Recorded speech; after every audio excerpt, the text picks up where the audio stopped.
Bonjour, Madame Jessica Vignola. Vous êtes la directrice des soins au Manoir Soleil. Oui, bonjour. Pouvez-vous nous expliquer de quelle façon vous assurez la continuité dans l'application de l'approche Montessori au sein de la résidence? Dès la première embauche, lorsqu'on leur fait l'orientation, on leur parle des principes Montessori. On leur explique. OK? Et par la suite, lorsque ça fait 6 mois d'intégration, on leur donne une formation de groupe. OK? La formation de groupe est beaucoup plus facilitante parce qu'il y en a que ça fait 3 mois, 4 mois, il y en a que ça fait plus longtemps, il y en a puis ils donnent des exemples, puis dans ce temps-là, ben, c'est beaucoup plus facile. Et on le fait toujours en 2 parties. Donc, la première partie, c'est comme vraiment de l'intégration, des principes, puis puis la deuxième, ben, c'est l'application. Mais dans tout ça, même s'ils n'ont pas eu la formation, puis qu'ils ont les principes, on leur montre, on coach les gens. On fait vraiment du monitoring avec eux parce que puis dans le fond, on prône par l'exemple. Parce que c'est la meilleure façon de dire, peut-être que si tu le ferais comme ça, OK, ben c'est le fun. Parce qu'il y en a des nouveaux qui ont dit, hey, mais tu sais, juste le choix des vêtements, le choix de tout ça, de le faire à la place. Déjà, oui. Oui, exactement, de dire, fais-le pas à la place, montre-lui, parle moins, montre-lui, brosser les dents. Tu sais, tu pourrais lui brosser les dents. Donne-lui la brosse à dents, prends une brosse à dents, fais comme si tu brossais les dents. Et dans ce temps-là, ils sont capables on préserve l'autonomie le plus longtemps possible. Ça, c'est assez fantastique. Puis, au sein des employés, est-ce qu'il y a comme un genre de comité, un comité Montessori là, pour assurer la continuité? Oui, et on a un comité Montessori. On se réunissait aux 2 semaines. Là, c'est un petit peu moins souvent, mais on se réunit vraiment de façon rigoureusement. Puis, on trouve des façons, des fois des problématiques ou des façons qu'on veut amener certains éléments. OK? Parce qu'on a remarqué que les gens, des fois, les familles tentent de faire à la place ou comment on pourrait leur montrer, nous, à continuer.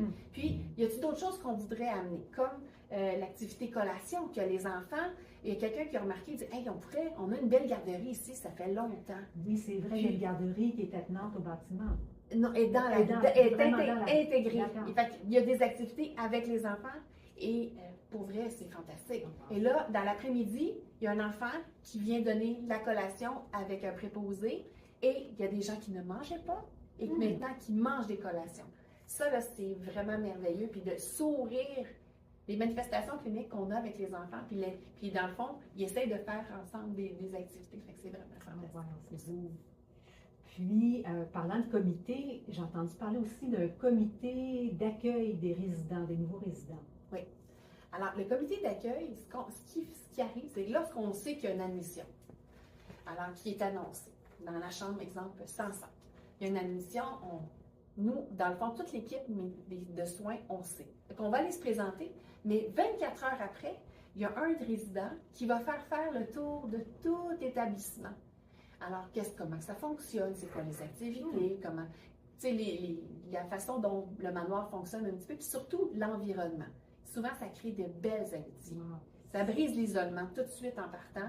Puis, on laisse le temps. Des fois, ça prend plus de temps, des fois, ça prend moins de temps. Mais tu sais, le préposé accompagnateur aide énormément à, dans le fond, mettre 2 personnes ensemble, de créer des amitiés. Des fois, on est des entremetteurs un petit peu, là.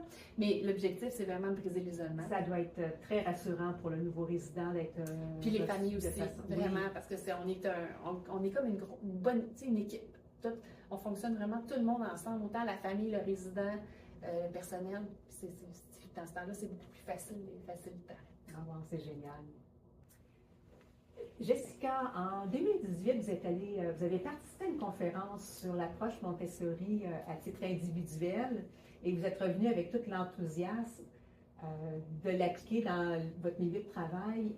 Pouvez-vous nous parler un petit peu de l'importance que ce soit toute une équipe dans un milieu de travail qui soit formée à l'approche au lieu que ce soit simplement certains employés qui vont chercher la formation de façon individuelle?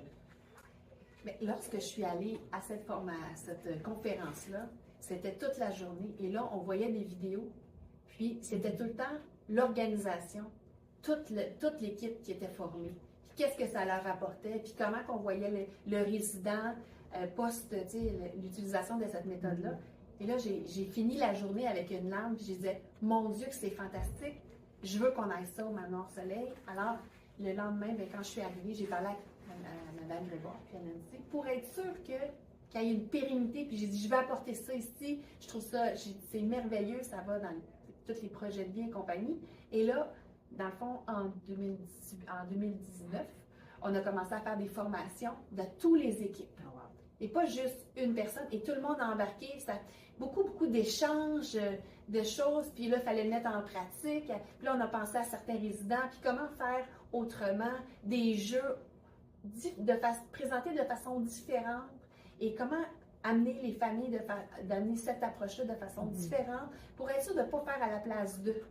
Et même au niveau de l'alimentation, d'amener des jeux pour que la personne, en faisant ces mouvements-là de jeu, dans le fond, comme avec des balles et tout ça, que ça finisse par prendre la cuillère et l'amener à la bouche, à la place du menton, pour qu'il préserve l'activité. Et c'est dans ce sens-là. Puis on a, dans le fond, le fait de le donner en groupe, ça favorise les échanges. Même si on le fait en Zoom, c'est en groupe. C'est jamais individuel au manoir. Et que oui, à l'embauche, on présente, mais c'est juste des balbutiements. Et là, après ça, on allume la petite étincelle qui crée.